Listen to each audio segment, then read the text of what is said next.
We're now joined by General Manager Jim Nill. If you have a question, please use the raise your hand function and we can get started with Brian Ray.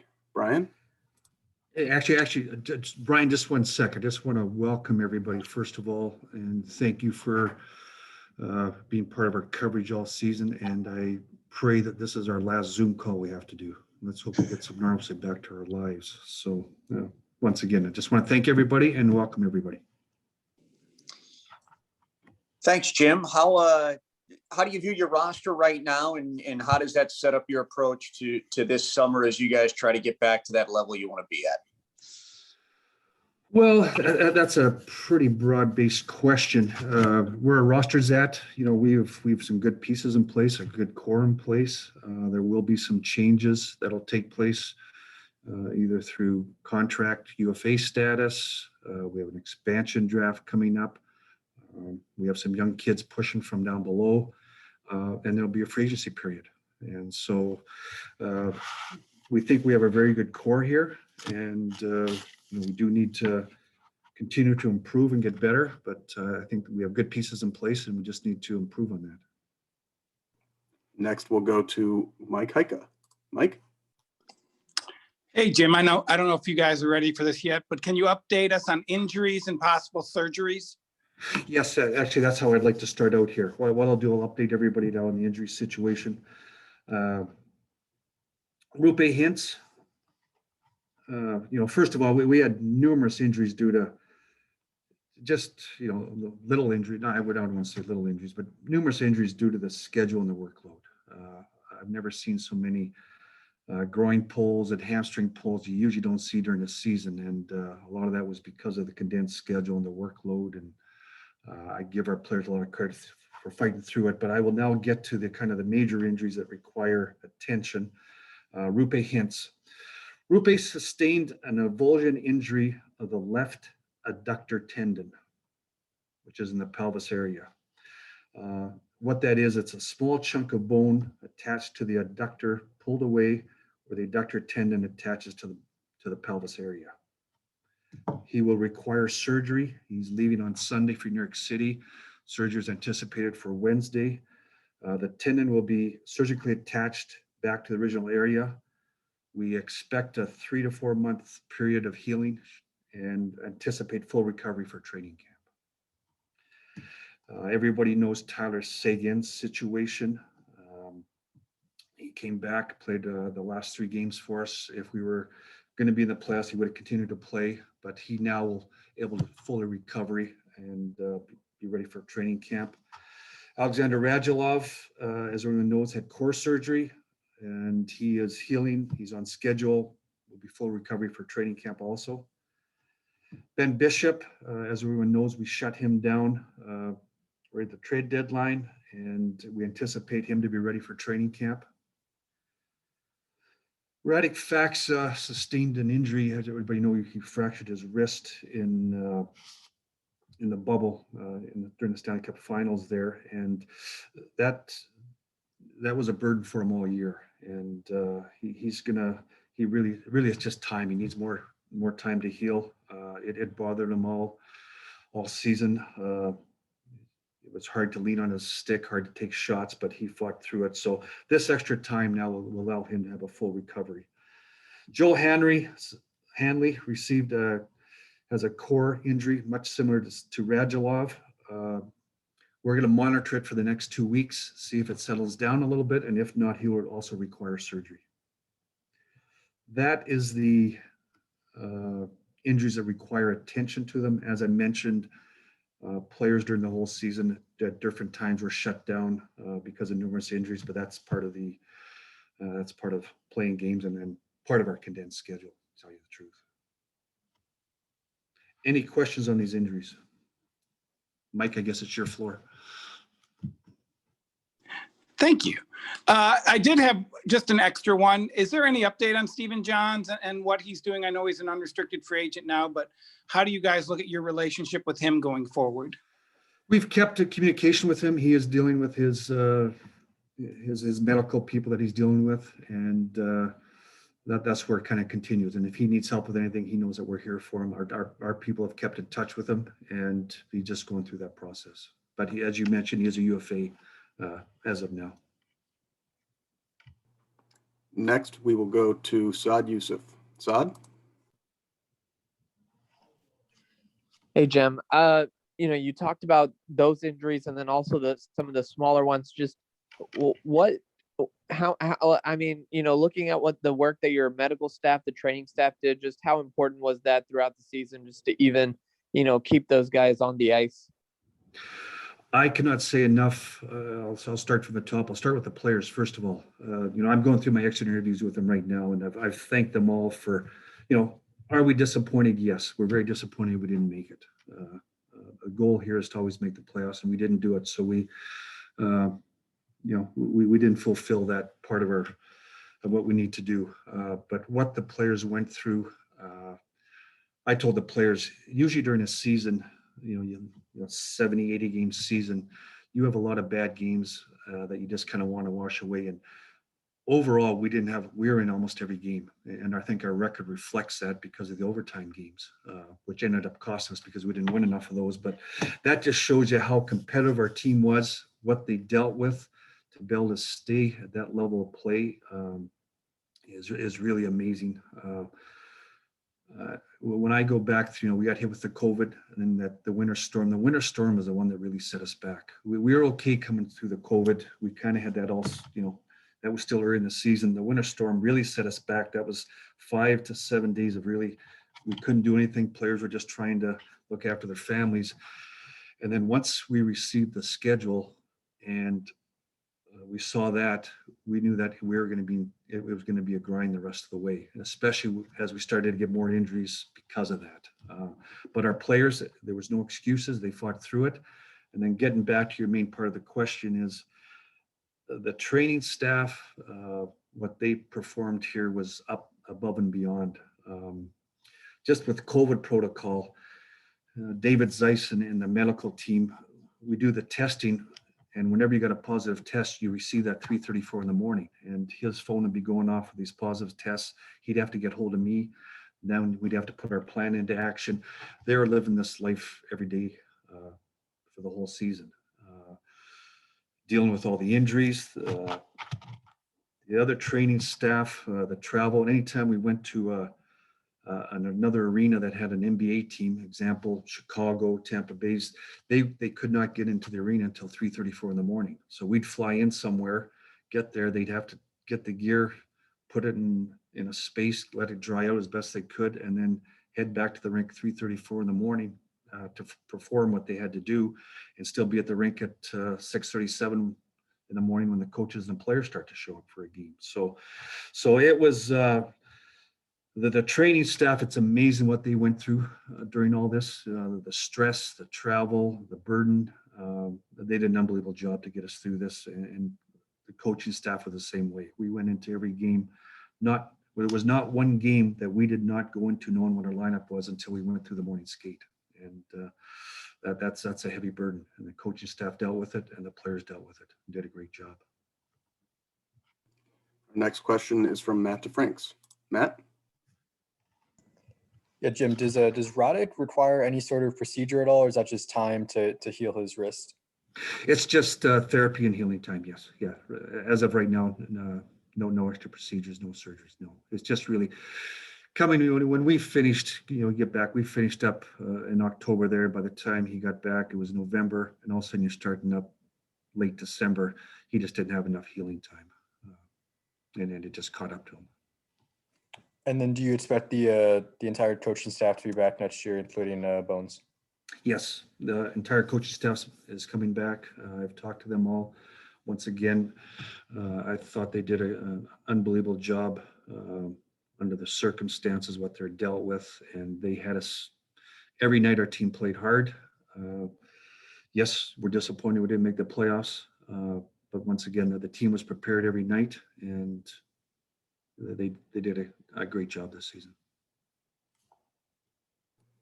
Next, we'll go to Owen Newkirk. Owen? Hi, Jim. I have a big question, but I was wondering, could you repeat the first part of what you said about Rope? You mentioned left abductor tendon, but there was a part I missed. Yeah, he sustained an avulsion injury of the left adductor tendon. And that is a small chunk of bone attached to the adductor, pulled away where the adductor tendon attaches to the pelvis area. Thank you very much. You mentioned the schedule and the grind and the coaches trying to do what they can. We've talked about it on our broadcast a lot about the lack of actually having a full speed 30-minute practice. How much do you think that affected the group? Because I mean, it's kind of ridiculous to think that you can go months without having a practice. Yeah, our last practice, full practice, was coming out of the winter storm. That was in late February. That was our last practice. We had one other practice in the first week in March, where 80% of the team was on the ice, and that was the last official practice. So we went 11 weeks without a practice, which is unheard of. And it was interesting talking to the players. When they first saw it, they said, "Oh, good, we don't have to practice anymore." And now, after doing my exit interviews, they said that's probably the one thing they missed the most. It was just being able to fine tune their game, keeping structure going. That the practice time and not having 2 days off somewhere along the way to just recharge, refocus, that was a mental grind for everyone. And those two factors, they do come into play. Not making excuses. It is, we knew what we're going to be up against, but they do come into play. Next, we'll go back to Saad Youssef. Saad? Hey, Jim, when you look at, I guess, going back to October and free agency and then also the trade deadline, how do you kind of evaluate, I guess, the players that you were able to bring in? Do you wish you brought in more players at some point there? How do you kind of evaluate what you did this season? Yes. When we were getting ready for training camp, we didn't know when training camp was going to be. And all of a sudden, it was around the second week of December in the league. Finally, January 1st was going to be our startup date. We liked where we were at that time. We thought we were in a good spot. Where we knew we were going to get in troubles if we got too many injuries. And once we were okay getting through camp, we were okay getting through COVID. Once we hit the winter break, that's where I knew that if we started to get more injuries, we're going to be in trouble. And that's where would you like to have more depth? Yes, we would have. And that's on me. We were good up to that point. But after the break and with the schedule coming up, I talked to our staff and said, if we get any more injuries, we are going to be in trouble. So would we like to add more depth? Yes. Now that's easier said than done. You go into camp with what you have, you think you're healthy, ready to go. We never dreamed that we'd have the impact of the injuries we'd have in the schedule on top of it. So that is something that I would have liked to add. But by the time you got to training camp, your time was out for adding any players that were going to be available until you get to the deadline, the trade deadline. Once we got to the trade deadline, we knew that we were in tough. We were in a battle by that time. And we did look at adding some players. We actually did add a player. We added Sami Vatanen. But at that time, there was nothing that made sense for us for what we were going to have to pay, either asset-wise, draft pick-wise, and the cap, and moving forward the next year for the cap and for the cap and for expansion.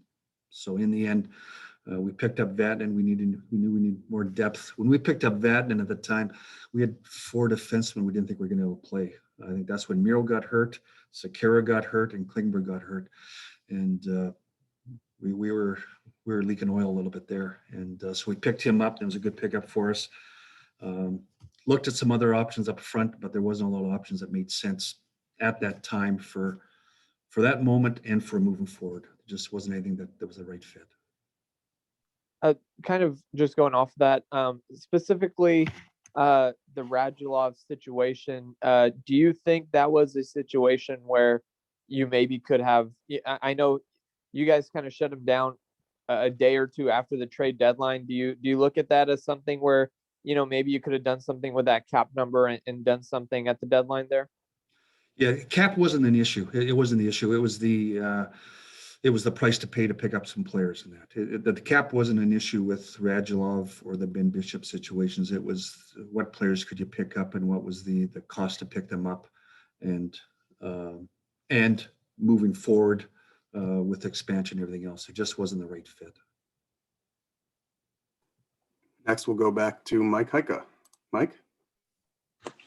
Hey, Jim, I know you guys want to compete every year for the Stanley Cup, but is next year a little bit different because of the age of some of the players and because contracts are expiring? I mean, it does seem like it's an all-in type year. Yeah, we're set up very well moving forward. We have a good mix, our core group. We have a good mix of veteran players.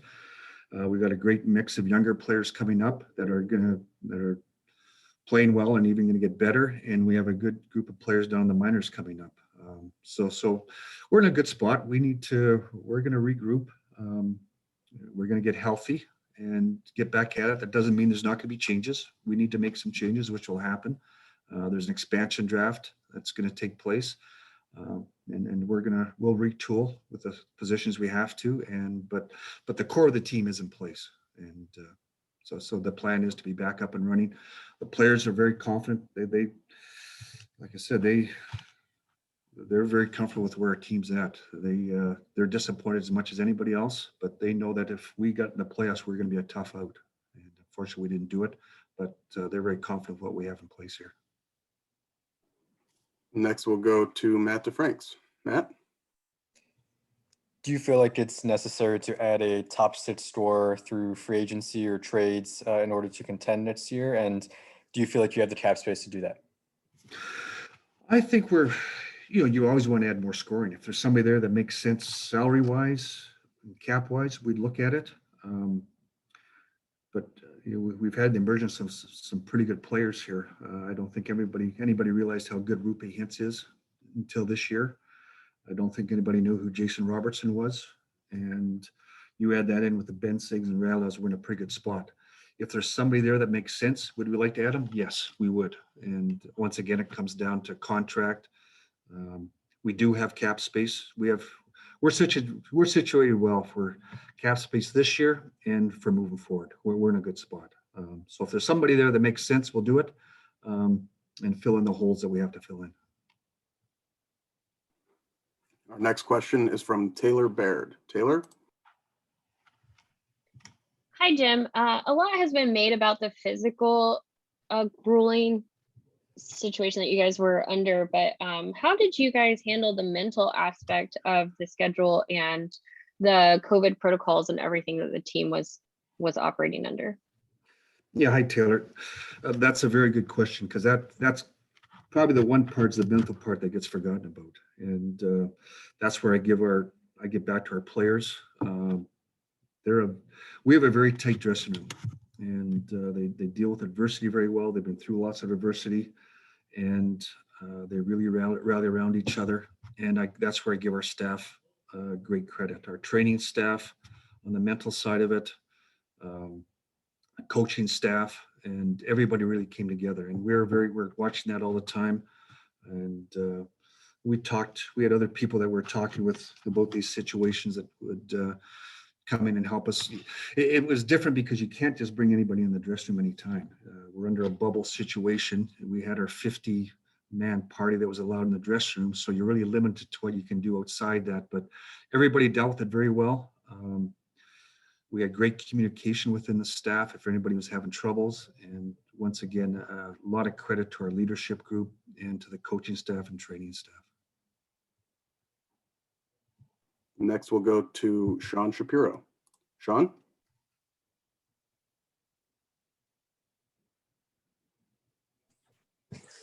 Jim, can you hear me? Yeah, Sean, good to have you back. You're too far away now, so it's hard. You got a delay there up in Michigan. Yeah, clearly. You mentioned you expect the full coaching staff, but obviously in the NHL right now, I think there's 4 or 5 head coaching openings, and you've had assistants interview for other head coaching jobs in the past. So I know your policy on that. Do you envision any of your assistants being kind of in talks for conversations for some of those other open jobs that are out there? I believe they will be. As you mentioned, there are numerous openings out there, and we have a very good coaching staff, and I believe some of our assistants will be getting opportunities to talk to other teams, which I thoroughly endorse. I think that's great. That means that you have the right people in place, and that they have a value to us and to other teams. And then as far as we hear all about the flat cap and we hear all about the expansion draft, but how do those two things relate with each other when you kind of try to project this summer? Because those are obviously the two big buzzwords we hear from everyone across the league, but how will they, do you think they'll impact each other greatly? Do you think, how will this make this year different than clearly what happened with Vegas? They will impact things. It's clear. You look at any team's roster and you're going to have players that are on entry-level contracts. Contracts are coming up and they're going to jump $1 million, $2 million, $3 million, some of those contracts. And that adds to a cap that's already, if you look through the league, I would say probably 85 to 90% of the league is with $1 million of the cap right now. And so it does affect things. And then you add in the expansion draft with it. We all are going to lose a player, or you're going to do something, move some assets so you don't lose a player. And so there's going to be a lot of moving parts. And some teams are positioned well, some aren't. So it'll be an interesting summer to watch. Next, we'll go to Mike Heika. Mike? Can you just take us a little bit through the Miro Heiskanen negotiations and, long-term, short-term, how you guys look at Miro? Well, we look at Miro as one of our core players, along with 4 or 5 other guys, and he's a big part of our franchise moving forward. I've had discussions with his representatives, and that's something on their end they got to figure out. We have a flat cap. Is this cap going to be flat for the next 3, 4, 5 years? Everybody's living through this pandemic. We know businesses have been hit hard, and the sports business has been hit hard also. So we know there's a flat cap. How long does it stay flat? We don't know. So from their point of view, are they better off to do a short-term, contract, hoping that revenues are going to grow? If we talk about a long-term deal, what's that number? Knowing that you're trying to project, when you try to project 5, 6, 7 years down the road, where the revenue is going to be. So there's a lot of unknown. So that's where they got to sit down with their client and walk through this. From our end, we have to sit down at our end, and we're trying to project the same thing. And what number works for both parties, that's part of negotiations. And so like I said, we're open to either way. The short term, we're comfortable, and I think they are too. If it's long term, what's the number long term? And we'll just have to kind of walk through this. Next, we'll go to Matt DeFranks. Matt? Jim, we know you, Andrew Tradliano and Blake Como are both UFAs. How do you look to fill those roles? Do you want to build another checking line? Do you want to have those roles filled by young guys? Do you want to have another scoring line? How do you kind of go about filling those absences? Well, we'll walk through that. We're going to take a look what we have coming up. We're going to look at the free agent market, see what's out there. We have an expansion draft coming up. Teams are going to have to move bodies around. We'll be open to that. Is there a team that calls and says, hey, I can't protect this guy. Do you have interest in him? So a lot of different scenarios. I think we have a lot of internal people that can fill in some of those spots also. So we have lots of options, and we're going to look at all those and see what's the best fit. Our next question is from Stephen Meserve. Stephen? Hey, Jim, thanks. Speaking of those internal options, I wonder if you could talk a little bit about the movement, or I guess lack of movement from the AHL to Dallas, given the taxi squad this year, how that affected your team, and then also some of the guys who've had great seasons down here in Cedar Park, Riley Damiani, Adam Maskeren, Thomas Harley, and what you see for them in the future. Yeah, this was a unique season because of the bubble environment. We all had the taxi squad, and we had a little bit of a movement you could have in between the teams. That you had to be careful whenever we went on the road. Just to expand on this a little bit, whenever we went on the road, you had to make sure we always had to have 4 people in the taxi squad. That was part of the rules. And if you ever got too many guys hurt, to get anybody else up from your minor league team, they would have to go into a quarantine. So whenever you went on the road, you had to make sure you had enough bodies all the time in case if you got hit with COVID and you had to shut 6 or 7 guys out. How do you keep enough players in the system just because of the quarantine rules and the testing that had to take place? So that was the reason behind the taxi squad. And what we did, we built out the taxi squad with is more veteran-based players. We did have Ty Dellandrea, who's on knocking on the door for the NHL. So we picked those players, but then you had to balance the part. Do you want a Thomas Harley sitting on the taxi squad all year practicing? And as we found out, we didn't practice anyways. Poor taxi squad guys, they go out and practice for 20 minutes on their own, and that's all the practice they could get. And it wasn't a full team practice. So the decision we had to make was, where do you want these players? Is a Thomas Harley better being up here watching NHL games, getting in part-time practices, or is he better to be down playing 25 minutes a night in the American Hockey League? And that's where the decision came in with all these younger players. You talk about Thomas Harley, Damiani, Masker, all the young players down there. They need to play hockey. They're young. They don't need to be sitting up in the press box, hardly practicing here. So the best thing for their development, and if there's anything that's come out of this pandemic and the environment we've had to work in and play in, was the opportunity to put some of these younger players, Thomas Harleys and these guys, down, play lots of hockey, play lots of minutes instead of having to go back to junior. They got to play pro hockey, get a taste for it. The coaching staff, Neil Graham, Travis Moore down there did a great job. They're still playing. They got 2 games left here. But it's been a great season for those guys.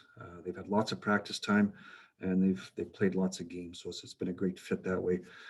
I answered part of your question. I may have missed something else here if you want to ask me more. Yeah, just specifically with Damiani, Masker, and Harley, obviously they're toward the top of the league in stats, and just wondering if this season, what you see for them coming up next year as potential, future Dallas Stars. Yes, they're. I'll walk through Texas here right now. They've had outstanding seasons.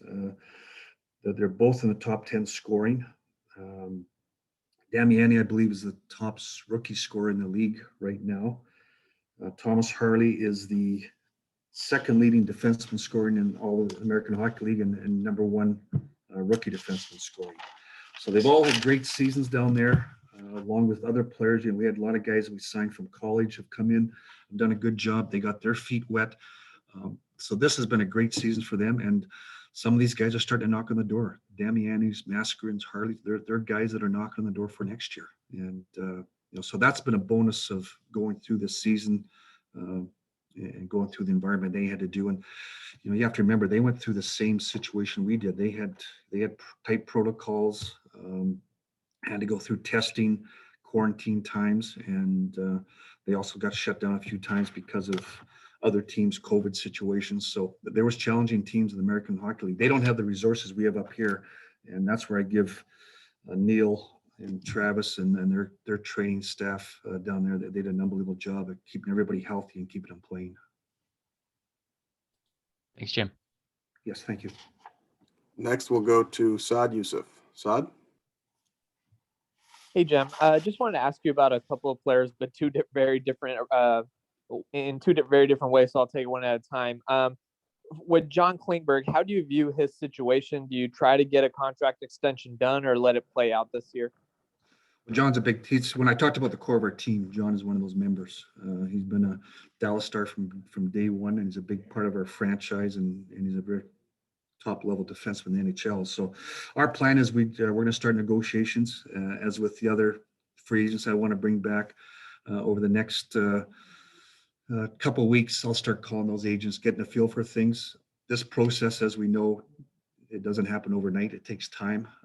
They're going to want to see what the market is. We're going to want to see what the market is, and we're just going to have to walk through it. John does have a year left, so there's a little less urgency on there. But still, I think we need to show respect to him that he's a big part of our team, that once that negotiating window is open, that we have a chance to negotiate, see where he's at. We'll see where we're at. Next, we'll go to Owen New. Sorry, Saad, go ahead. Yeah. Oh, sorry. Just the other guy that I want to ask you about in a different way is Ty Dellandrea. What did you make of his season? Obviously, he had some bright spots. Then he had some taxi squad time, ended in the AHL. Just what did you make of the entire season? No, Ty had a very good first season. Once again, trying times. As you mentioned, he had some great moments, and then he had some moments that young players are going to have in the NHL. It's a tough league. It's a tough league to learn in, and Ty is very mature for his age. He's got a very level-headed. So we'd sit down with him whenever we could, see that he was struggling. But he's very level-headed, very mature, and he understood things. And he really gained valuable experience this year. And in the end, we wanted to make sure towards the end that he was playing lots of games. Once again, when he was starting to struggle a little bit, we thought, it's a good time for him to get down. If I get back to when you're a young player, if you're sitting in the press box watching games and you have a chance to play, you're better off playing. You have to play games. They're too young. Their development's too important. We've seen it with our big team up top here.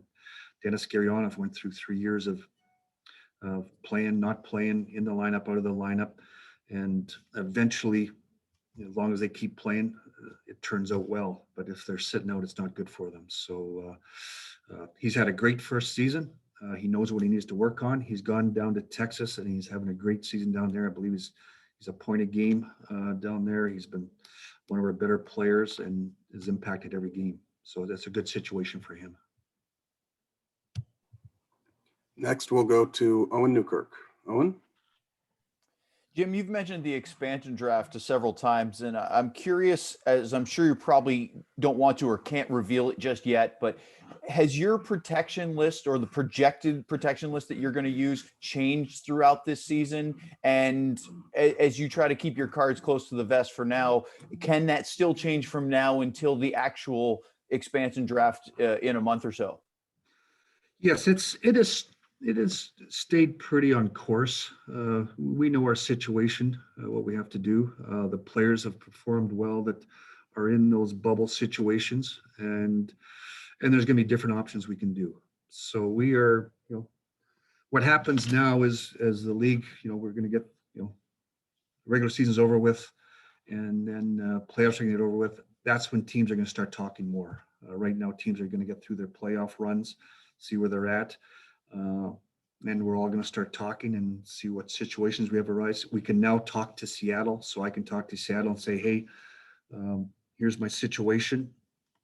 Here's different options I'm thinking about. What do you guys think? So I guess the communication is going to increase now, but we have a pretty good idea where we're at, what who we may lose, our options to not lose them, what we can do. But now we'll get more teams in the mix to see where they're at. It's going to be vice versa. Teams are going to call us and say, hey, I got an issue here. Do you have interest in this player? And does it work for us? So it's going to be a lot of, as I mentioned, a lot of communications and a lot of different discussion on players and situations. Next, we'll go to Matt DeFranks. Matt? Jim, how do you handle the goaltending situation this summer? And do you want Jake Ottinger in the NHL next season? Well, what we'll do is we're going to wait and see how Ben is. Really a lot depends on Ben Bishop's health. He's going to start skating here in June and July. We'll get a good feel for that then. And so we'll have a good feel. Like I said, we'll see where he's at. The good thing is we have lots of options. Jake Ottinger's had an unbelievable season. Really came in. We're talking a guy that's had less than one season pro hockey. He was down in, he started down in Austin last year, and then COVID hit. It was shut down in February, so it's less than one season he's had.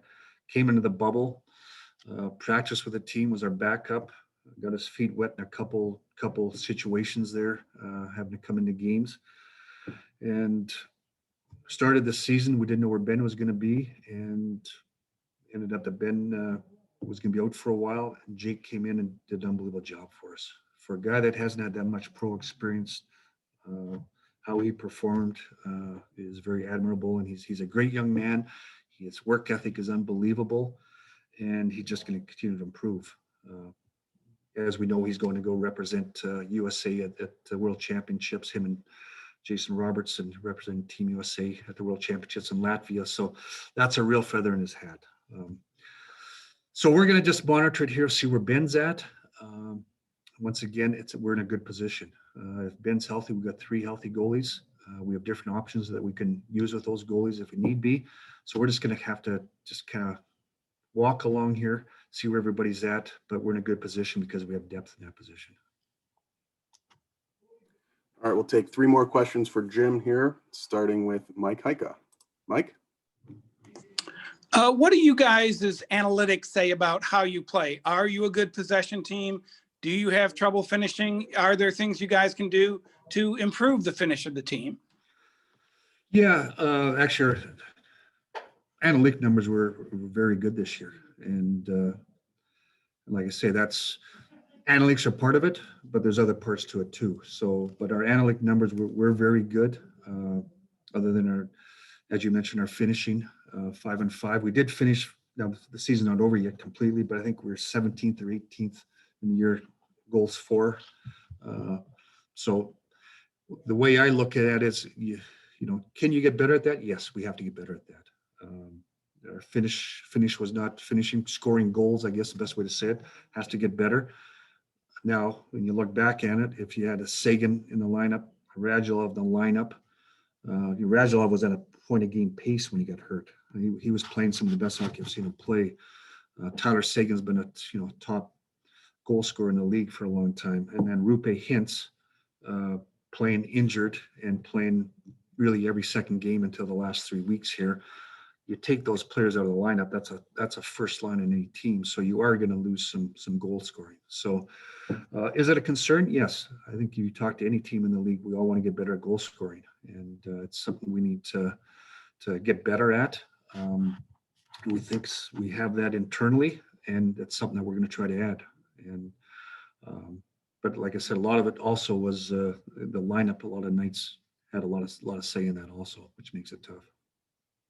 Did you have a second part to the question there, Mike? It's obviously something everybody's talking about, and I guess goes to the point of adding a score. But I do think that a lot of the discussion is going to be, even in your top 6, I don't even know if you have a spot for Gurianov right now. So again, it's getting people healthy and getting them to put the puck in the net, it seems like. Yeah, it's health is a big thing, but we still need to get better at it, and we need to get better at finishing. But as far as our numbers, our possession, time, our numbers are very good. Now, I want to say this respectfully, that's the trouble with analytics sometimes. So the numbers are good, but you miss the playoffs. And it's funny sometimes with analytics, the games you lose, your analytics are great, and the games we'd win, our analytics were terrible. But that shows you with analytics, this is a little bit getting off track here, but with analytics, a lot of times when you're ahead in the game and leading, you play a different game than you do when you're behind. And the way analytics are based, that could swing analytics a lot. You start opening up your game, playing a different game, I guess to say it respectfully, start cheating on the ice at times. And sometimes that cheating pays off for you. It sways the analytics. And so that's the balancing act with analytics. There's some great things with it, and there's some things you got to really kind of be careful and watch. And the eye test comes in big that way. And finally, we'll go to Sean Shapiro. Sean? Hey, Jim. With Ben Bishop and the uncertainty of his health, would you ever consider asking him to waive the no move so you could protect Anton in the expansion draft? I haven't even considered that. Right now, we're just, like I said, the plan is Bishop's feeling. I just met with Ben today, actually. He feels very good, and he's excited to get back. We had a great talk.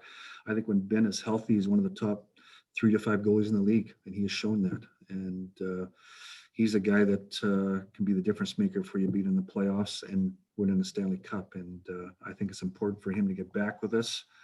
He's a big part of our team, our leadership group, and he's a guy that puts us over the top. So right now we're just, our plan is let's see where he's at here. We're going to see where he's at in July. And right now he feels very good, and he's on track for being ready for training camp. So we'll just play that by ear.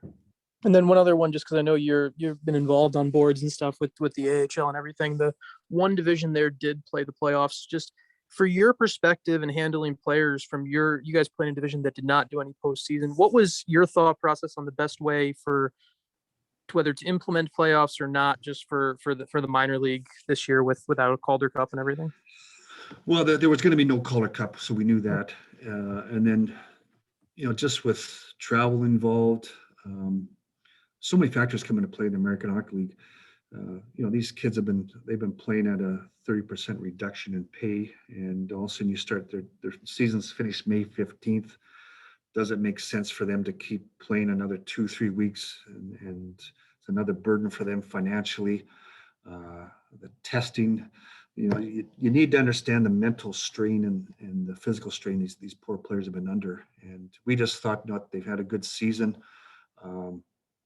We couldn't get all the partners to agree. Some teams wanted to play, some didn't. We were open to it, but some wanted to play, some didn't. So in the end, we just decided, this is best. We got a good season in. The players got to play lots of games, and let's just move on from there. Yeah, thanks, Jim. Yeah. All right. Thank you very much, Jim. We appreciate your time. Yeah, once again, I just want to thank everybody. Everybody stay safe. Let's get some normalcy back to our life. But I just thank you for your working with everybody and their coverage. And let's hope the next time we get to meet, we can meet in person. Go from there. All the best.